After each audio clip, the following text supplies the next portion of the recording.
야곱이 아버지 이삭을 속여서 축복 기도를 받습니다. 그런데 사냥에서 돌아온 에서가 그 사실을 알고 야곱을 죽이려고 합니다.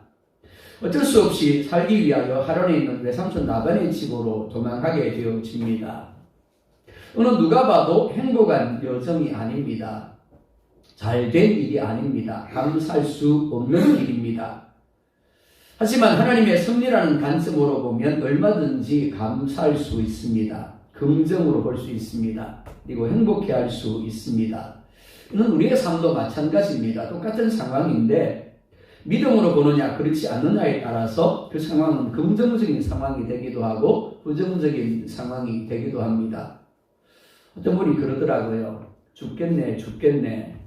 이 말을 바꾸면 어떻다고요? 죽게 있네가 된다라고요. 상황만을 보면 죽겠네인데 그 상황 가운데 섭리하신 하나님을 바라보면 어떻다고요? 죽게 있네라고 고백하게 되어진다라는 겁니다. 그렇습니다. 우리에게는 부정으로 여겨질지 몰라도 하나님께는 모든 순간이 긍정입니다.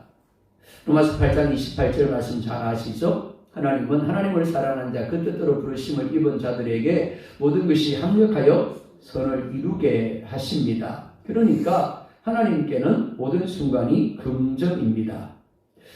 우리의 삶에 있어서 필요 없다거나 무의미한 시간은 하나도 없는 겁니다. 하나님 어쩌다 보니까 실수해서 우리를 그렇게 만든 것이 아니라는 겁니다.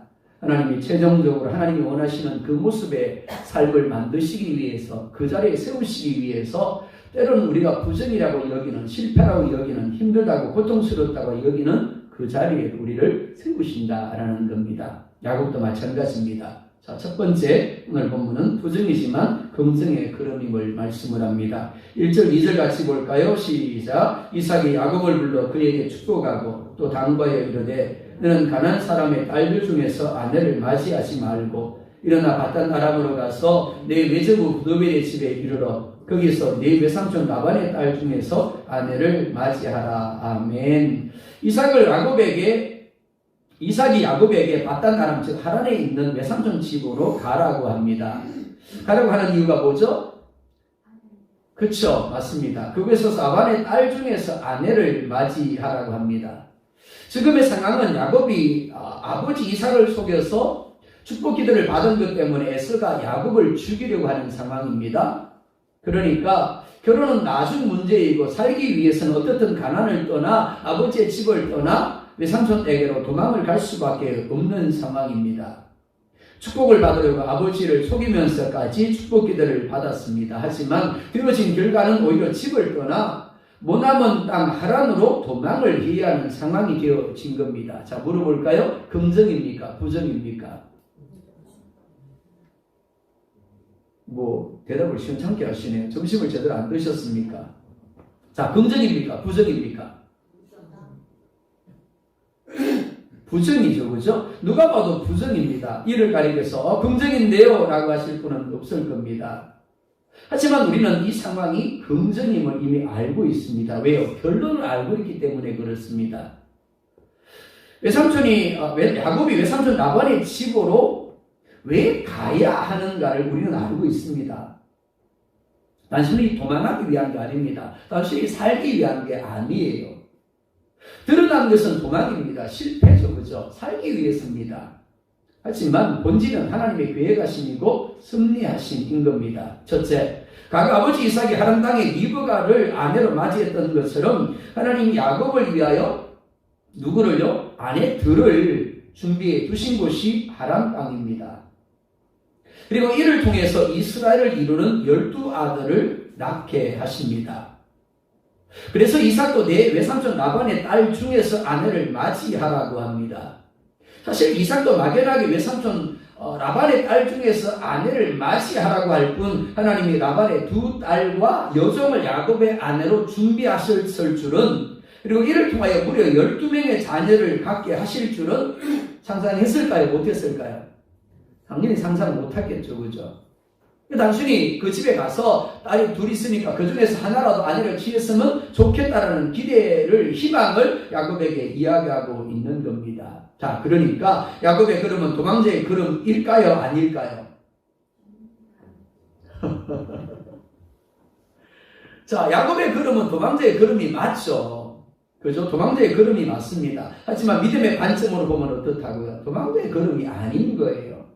하나님이 계획하신 말을 이루게 하시기 위한 걸음인 겁니다. 아내들을 찾아가는 걸음입니다. 이스라엘 12지파의 조상이 되는 가정을 이루기 위한 걸음인 겁니다.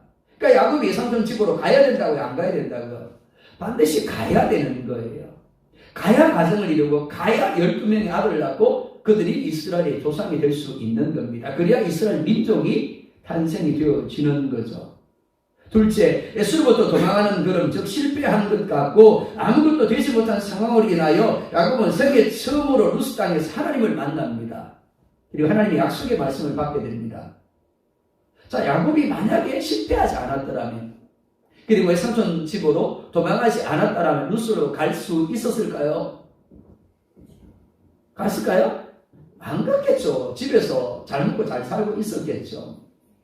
근데 실패했기 때문에, 도망해야 되기 때문에 어쩔 수 없이 외삼촌 집으로 가다 보니까 날이 저물어서 어디에요? 루스 땅에. 나중에 어디? 베델입니다. 그죠? 지금은 루스지만 나중에 하나님의 집, 그래서 베델이라는 곳에 머무르게 되었습니다. 자, 그런데 그곳에서 누구를 만나요?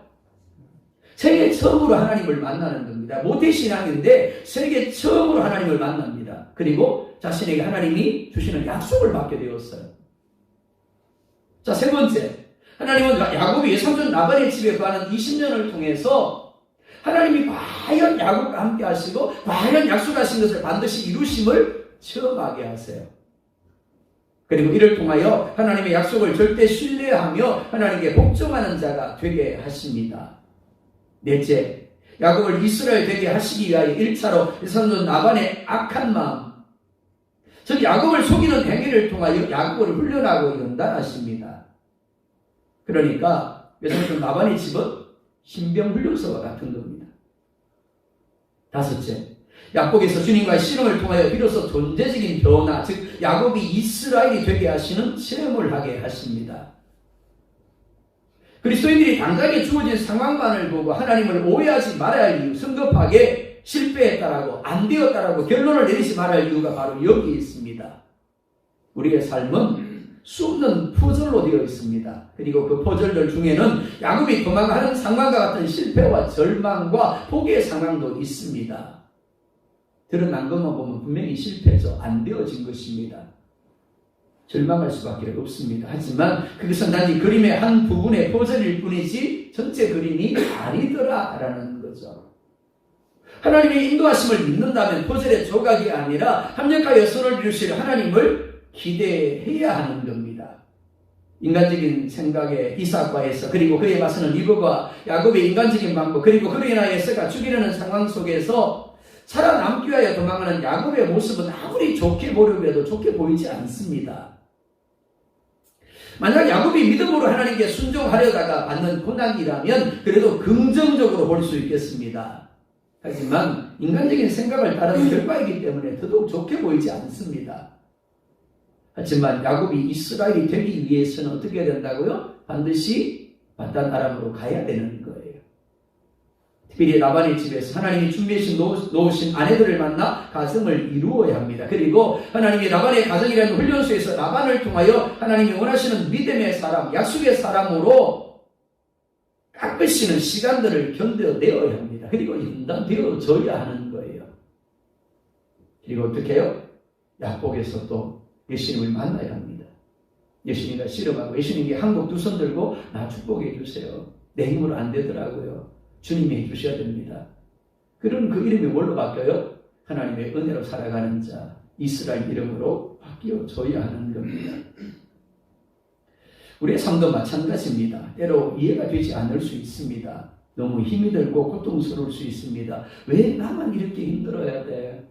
제가 그랬죠. 사역을 하면서 너무 힘들어서 주저앉아 있는데 우리 아들이 제가 치는 키보드를 치면서 이렇게 노래합니다. 왜 나만 겪는 고난이 나고 불평하지 마세요 하고 옆에서 노래 부르는데 참 그냥 눈물이 나오더라고요. 우리는 그렇게 생각합니다. 그렇죠? 하나님 왜 나만 이렇게 힘들게 하세요? 왜 나만 이렇게 아파야 되는데요? 왜 나만 이렇게 고통스러워야 하는데요?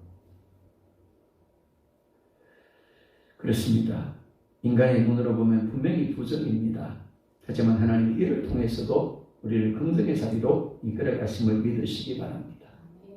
두 번째로, 복은 우리에게서 만들어지는 것이 아니라 하나님으로부터 오는 것임을 말씀을 합니다. 3절 4절 함께 봅니다. 시작. 전능하신 하나님이 네게 복을 주시어 네가 생육하고 번성하게 하여 네가 여러 족속을 이루게 하시고 아브라함에게 허락하신 복을 네게 주시되 너와 함께 네 자손에게도 주사 하나님이 아브라함에게 주신 땅, 곧 네가 그리워하는 땅을 네가 차지하게 하시기를 원하노라. 아멘. 복에 대하여 많은 사람들이 오해하는 부분이 바로 이것입니다. 일반적으로 사람들이 생각하는 복은 건강하고 부자가 되고 하는 일이 잘 되고 성공하는 것입니다. 하지만 중요한 것은 건강하다고 부자가 되었다라고 해서 잘 되었다고 해서 성공했다고 해서 과연 그가 진정으로 행복하겠는가 하는 겁니다. 부자가 되었는데 불행하다면 어떨까요? 건강한데 불행하다면 어떨까요? 자신이 원하는 일이 이루어졌는데 불행하다면 어떨까요? 차라리 안 되는 게 나은 겁니다. 낮은 자리에 있는 게 낫겠죠. 가난한 게 낫겠죠. 질병이 있는 게 나을 겁니다.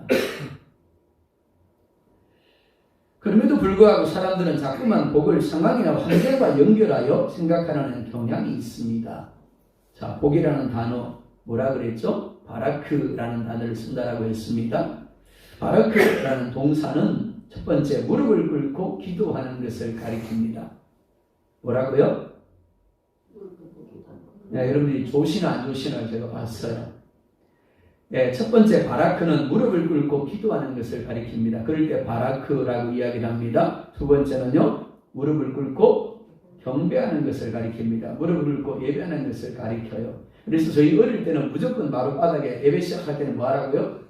무릎 꿇고 두 손 모으고 눈 감고 고개 숙이고 이렇게 예배를 시작했어요. 고장님사에 나와서 땡 치면서 자 여러분 이제 무릎 꿇고 두 손 모으고 눈 감고 고개 숙이고 하나님 앞에 예배하겠습니다. 그렇게 했죠. 예배는 당연히 무릎 꿇고 하는 줄 알았어요. 근데 어느 날부터인가 뭐가 들어오더라고요? 의자가 들어오더라고요. 네, 그러면 무릎 안 꿇고 예배하기 참 편한데 사실 하나님 앞에 예배하는 자세가 좀 멋들어지는 건 사실입니다. 그래서 무릎 꿇을 때보다. 자, 세 번째는 뭐라고요? 하나님이 복을 주시는 것을 가리킵니다. 그게 바라크입니다.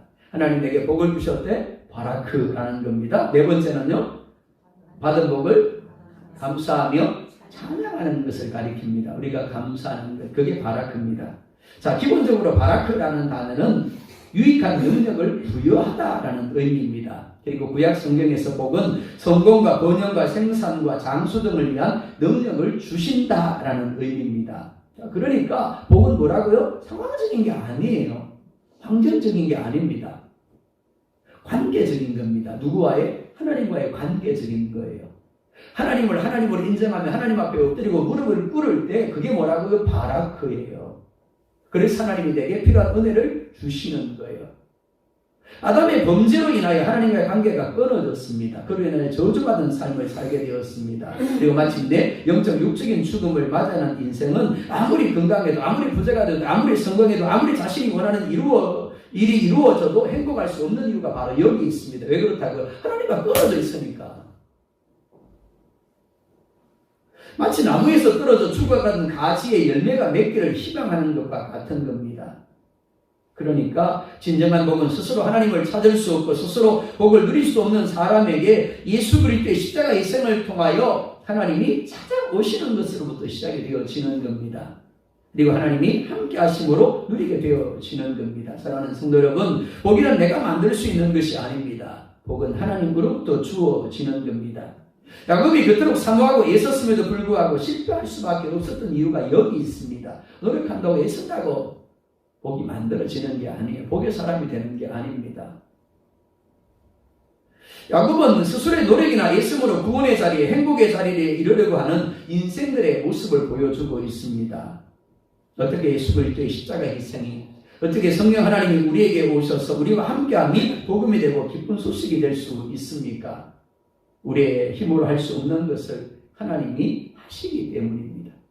우리가 단지 하나님을 인정하며 그 하나님 앞에 엎드리고 무릎을 꿇을 때 우리가 할 수 없는 것들, 우리가 만들 수 없는 것들을 하나님이 만들어 주세요. 세상에 누리지 못하는 기쁨을 주십니다. 세상에 주지 못하는 즐거움을 주시죠. 평안함을 주십니다. 행복을 주시는 거예요. 때를 따라서 우리 가운데 필요한 은혜들을 공급해 주시는 겁니다. 그렇습니다. 복은 오직 하나님만이 우리에게 주실 수 있고 오직 하나님만이 우리에게 누리게 하실 수 있는 겁니다. 영적인 복도 그러하고 육적인 복도 마찬가지입니다.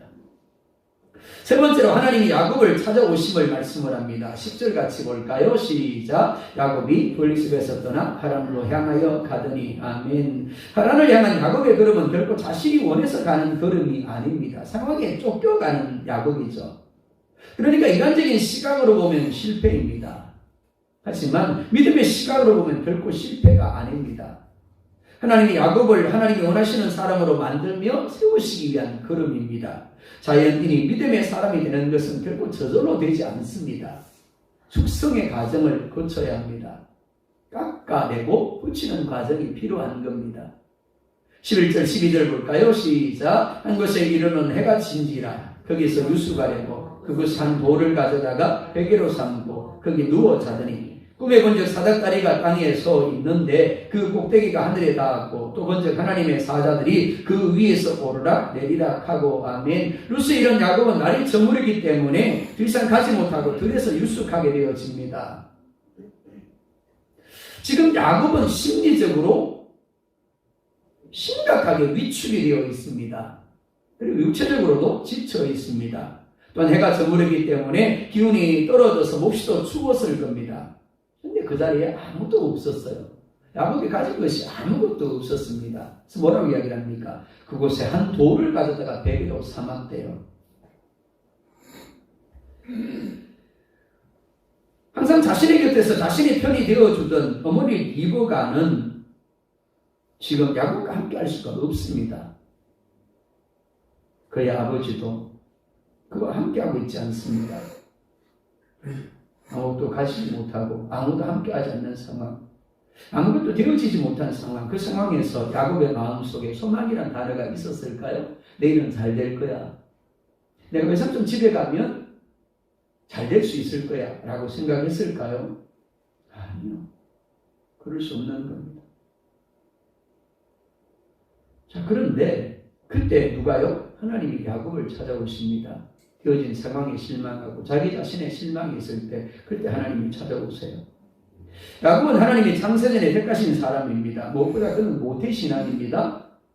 그래서 난지 8일 만에 할례를 받았습니다. 야곱의 집안은 지극히 경건한 집안입니다. 늘 말씀을 묵상하고 기도하는 분위기로, 예배하는 분위기로 가득한 집입니다. 그러니까 자인이 야곱도 경건한 분위기에서 자랄 수밖에 없었을 겁니다. 모태신앙 잘 하실 겁니다.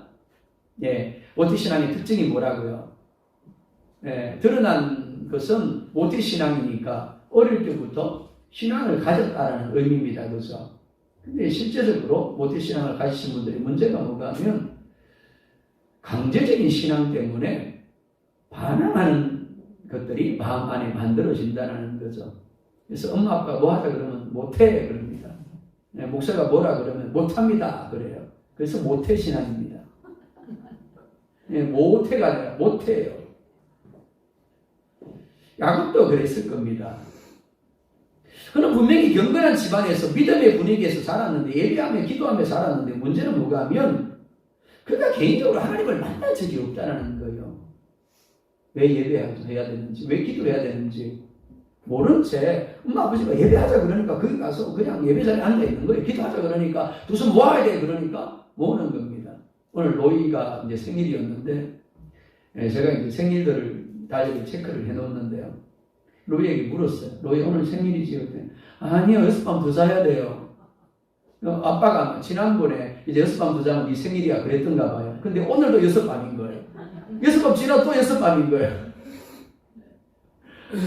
그래서 이제 로이 머리에 손을 얹고 로이야 기도하자 그러는데 얘가 눈을 안 감는 거야.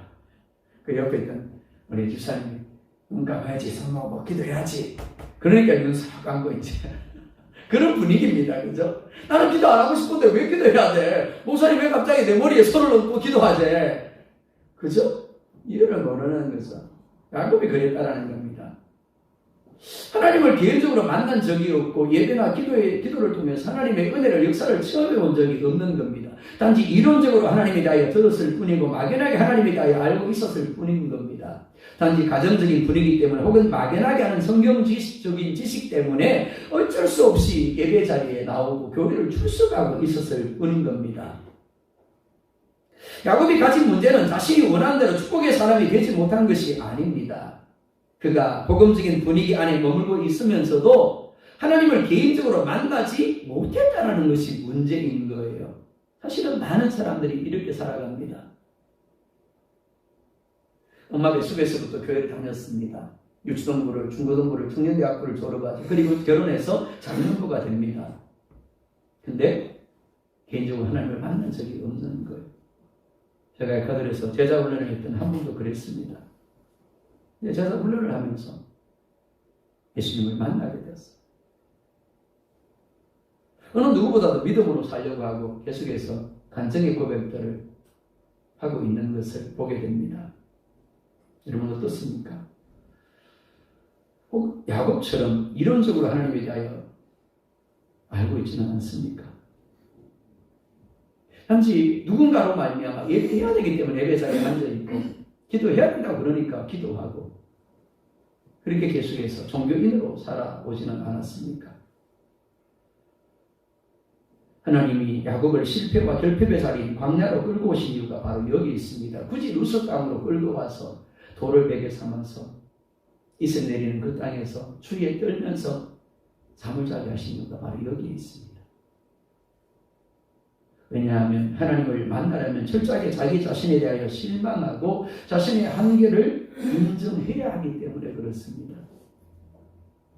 12절에 이렇게 말씀을 합니다. 함께 볼까요? 시작. 꿈을 본즉 사닥다리가 땅 위에 서 있는데 그 꼭대기가 하늘에 닿았고 또 먼저 하나님의 사자들이 그 위에서 오르락 내리락 하고. 사람들은 대부분 인생이 가진 문제의 원인을 환경이나 상황에서 찾으려고 합니다. 내가 덜 노력했다거나 내가 덜 똑똑하다거나 혹은 상황이 환경이 따라주지 않았기 때문이다 라고 생각을 합니다. 그런데 오늘 본문은 전혀 다른 이야기를 합니다. 사람들의 문제는 하늘과 땅을 연결하는 사닥다리가 끊어져 있는 것이다 라는 겁니다. 사람들의 피 속에는 백혈구, 적혈구가 흐르고 있죠. 하지만 그것만 흐르고 있는 것이 아닙니다. 아담이 범죄한 이후에 모든 사람들의 피 속에는 공통적으로 죄라는 유전인자가 흐르고 있습니다. 그리고 죄의 값은 사망입니다. 저주입니다. 죄로 말미암아 하늘과 땅을 연결하는 사닥다리가 끊어져 있습니다. 그러니까 사람이 아무리 했어도 노력해도 저주에서 사망에서 벗어날 수 없습니다. 행복할 수 없는 거예요. 결국에는 야곱처럼 실패하고 절망할 수밖에 없는 인생, 그렇게 살다가 탄식하며 결국에는 지옥 가야 할 인생, 그게 우리라는 거죠. 그런데 요한복음 10장 10절 하반절에 이렇게 말씀을 합니다. 함께 봅니다. 시작. 내가 온 것은 양으로 생명을 얻게 하고 더 풍성히 얻게 하려 하심이라. 아멘. 하늘과 땅을 연결하는 끊어진 사닥다리를 누군가가 연결을 해야 합니다. 그래서 땅에서 피로와 간구가 올라가고 하늘에서 복과 응답이 내려오게 해야 합니다. 뭐라 말씀하죠? 천사가 오르락 내리락 하고 라고 말씀하죠. 하나님이 우리를 섬기라고 보내신 천사가 우리와 함께하고 있습니다. 그 천사가 우리의 필요를 가지고 우리의 간구를 가지고 누구에게 올라가요? 하나님께로 올라갑니다. 뭐 타고? 사닥다리 타고. 그 사닥다리가 누군데요? 예수님. 우리가 예수님의 이름으로 기도하는 이유가 바로 여기에 있습니다. 끊어진 하늘 사닥다리를 예수님이 연결하셨기 때문에 그렇습니다. 자신의 몸을 들여서 자신의 피를 흘려서 끊어진 사닥다리를 연결해 놓으셨습니다. 예수님만이 우리를 하나님께로 나아가게 하는 열린 길이고 문이십니다. 복의 존재가 되기를 원하지만 스스로 복을 만들 수 없는 야곱을 하나님이 찾아오십니다. 그리고 예수 그리스도로 말미암아 끊어졌던 하늘과 땅을 사닥다리로 연결시켜 주십니다. 우리의 삶도 마찬가지입니다. 내 삶이 하늘과 연결되어야 합니다. 따라서 지금 우리에게 필요한 것은 나 자신을 올바로 아는 것이고 하나님을 올바로 아는 것입니다. 그리고 하나님과의 바른 관계를 회복하는 겁니다. 무엇보다 예수 그리스도를 내 마음 가운데 모시고 오늘 우리가 오전에 살펴본 것처럼 예수님의 말씀이 내 삶 가운데 행동이 되게 하는 겁니다. 예수님의 마음과 내 삶 가운데 역사하게 하는 겁니다. 그런 삶이 뭐라고요? 바라크인 거예요. 자, 네 번째로 약속을 주시는 하나님, 그리고 아멘하는 야곱을 말씀을 합니다. 13절 같이 보겠습니다. 시작. 두 번째 여호와께서 그 위에 서서 이르시되 나는 여호와니 너희의 조부 아브라함의 하나님이요 이삭의 하나님이라. 네가 누워있는 땅을 내가 너와 네 자손에게 주리니. 아멘. 하나님이 네가 누워있는 땅을 너와 네 자손에게 주겠다라고 하십니다. 지금 이 땅은 뭔데요? 실패의 땅이잖아요. 절망의 땅이잖아요. 눈물 흘리고 있는 땅이잖아요. 아무것도 되지 못하고 아무것도 갖추지 못하고 주위에 오들오들 떨고 있는 한식의 땅 아닙니까? 근데 이 땅을 너와 내 자손에게 주겠대. 뿐만 아닙니다. 14절에 이렇게 말씀을 합니다. 내 자손이 땅에 티끌같이 되어 네가 서쪽과 동쪽과 북쪽과 남쪽으로 퍼져나갈지며 땅의 모든 족속이 너와 내 자손으로 말미암아 복을 받으리라. 자, 모든 족속이 너와 내 자손으로 말미암아 복을 받으리라. 나로 말미암아 복을 받으려면 내가 먼저 뭐가 돼야 돼요? 뭐가 돼야 되죠? 어렵습니까? 복이 돼야 되죠. 그죠? 내가 복을 받으면 나를 통해서 복이 흘러가게 되어지는 겁니다. 근데 야곱은 지금 복의 존재예요? 아니에요?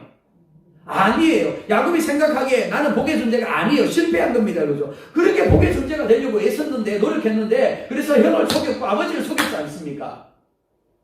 안 됐단 말이에요. 근데 하나님 뭐라 말씀합니까? 너를 통해서 복이 흘러갈 거야. 넌 이제 복이 될 거야. 라고 말씀하고 있는 겁니다. 왜 그렇습니까? 이는 사람의 노력과 애씀으로 얻어지는 것이, 되어지는 것이 아니기 때문에 그렇습니다. 오직 하나님의 택하심과 은혜로 되어지는 것이기 때문입니다. 자, 15절 볼까요? 시작. 내가 너와 함께 있어 네가 어디로 가든지 너를 지키며 너를 이끌어 이 땅으로 돌아오게 할지라. 내가 네게 허락한 것을 다 이루기까지 너를 떠나지 아니라 하신지라. 아멘. 어디선가 본 듯한 말씀 아닌가요? 어디서 봤죠?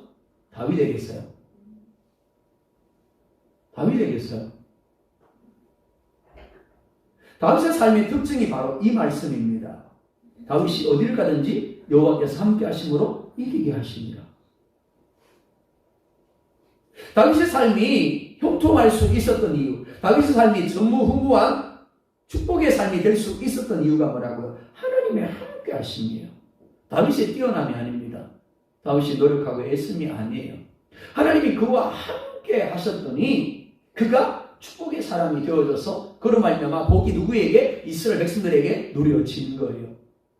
다윗이 왕으로 다스리는데 이스라엘 백성들만큼 복을 누린 사람이 없는 거예요. 그 복이 솔로몬 때는 안 누려졌습니다. 그죠? 새벽 시간 말씀을 살펴봤죠. 열왕기상을 통해서. 솔로몬 때는 오히려 고역을 시키고요. 계속해서 성을 건축하느라고, 그리고 세금을 무겁게 매겼어요. 그러다 보니까 솔로몬이 죽고 나서 로보암에게 백성들이 나와서 뭐라 그래요?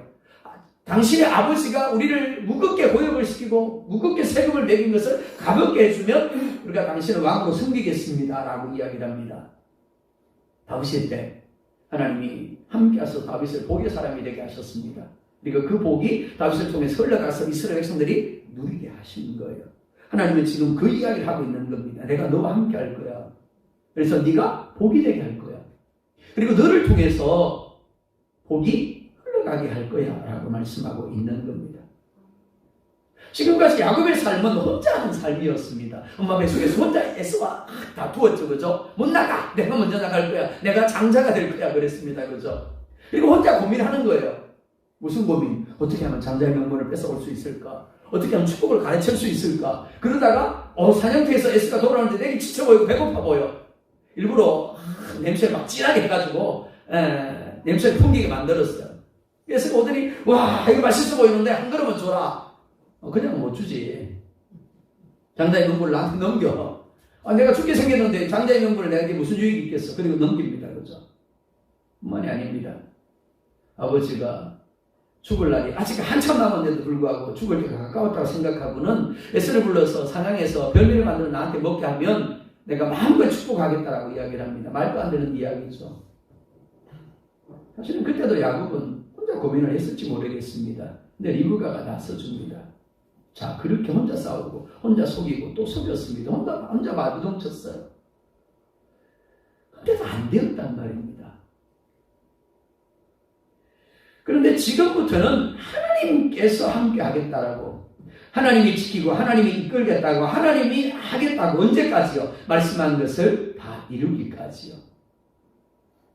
사실 지금까지도 하나님이 함께 하시고 지키시며 이끌어 주셨습니다. 다만 야곱이 그 하나님을 몰랐고 인간적으로 반응함으로 하나님이 역사할 틈이 없었던 거예요. 자, 이런 거예요.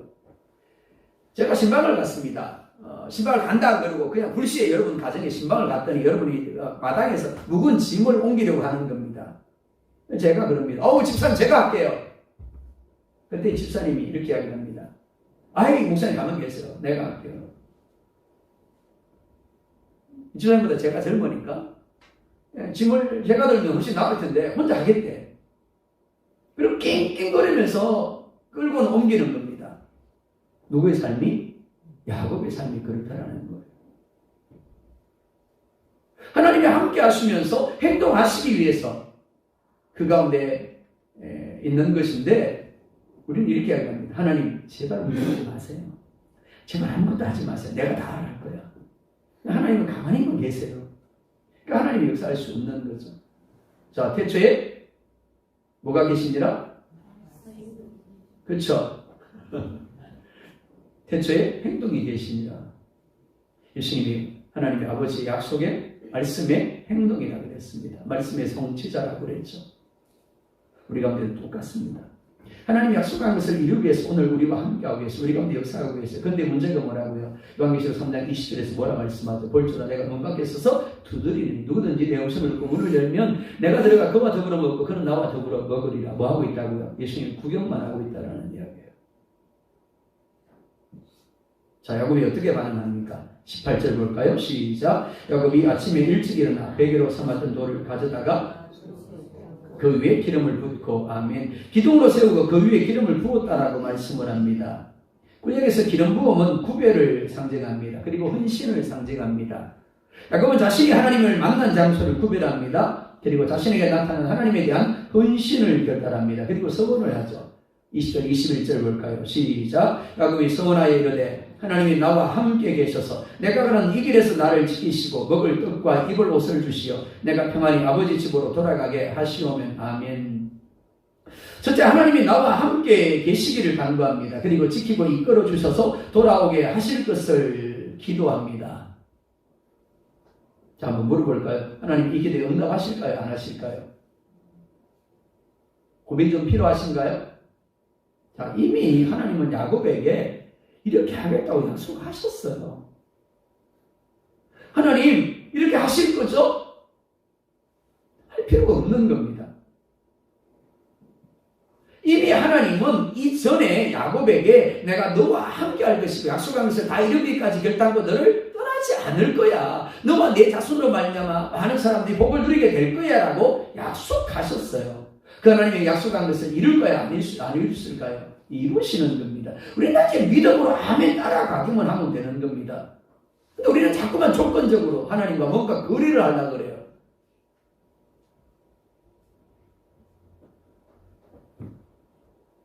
지금까지 야곱은 철저하게 자신의 중심이 된 삶을 살았습니다. 자신의 생각, 자신의 계획, 자신의 노력. 그런데 결과는 비참한 결과였습니다. 그래서 결단합니다. 하나님이 하십시오. 제발 하나님이 해 주십시오. 야곱에서도 마찬가지였죠. 야곱 광야에서 예수님과 씨름할 때 그는 한 가지만을 구했습니다. 내게 축복하지 아니하시면 제발 나 좀 축복해 주세요. 내가 노력함으로, 내가 있음으로 내가 복의 사람이 되는 게 아닌 걸 알았습니다. 하나님이 축복해 주셔야만 내가 복의 사람이 되는 것을 알았습니다. 그러니까 축복 안 하시면 절대 안 보내겠습니다. 그랬죠. 자, 그리고는 그 이름이 뭘로 바뀌죠? 그래, 너는 이제부터 하나님의 은혜를 받아 살아가는 사람, 이스라엘이 되어라. 그랬습니다.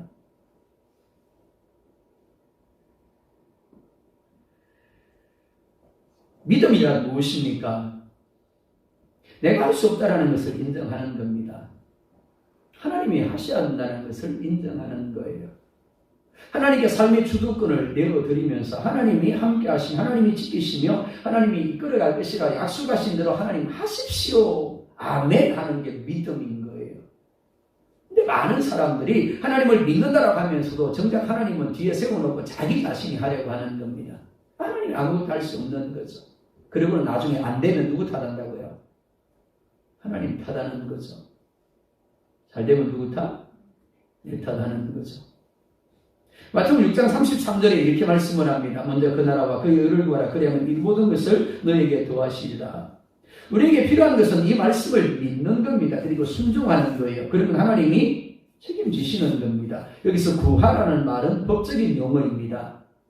법정은 언제나 증거주의를 원칙으로 합니다. 내 삶에 있어서 하나님의 다스림, 하나님의 뜻이 발견되게 해야 한다는 겁니다. 그러면 어떻게 하신다고요? 먹을 거 책임져 주신대요. 마실 거 책임져 주신대요. 있는 거 책임져 주신다라는 겁니다.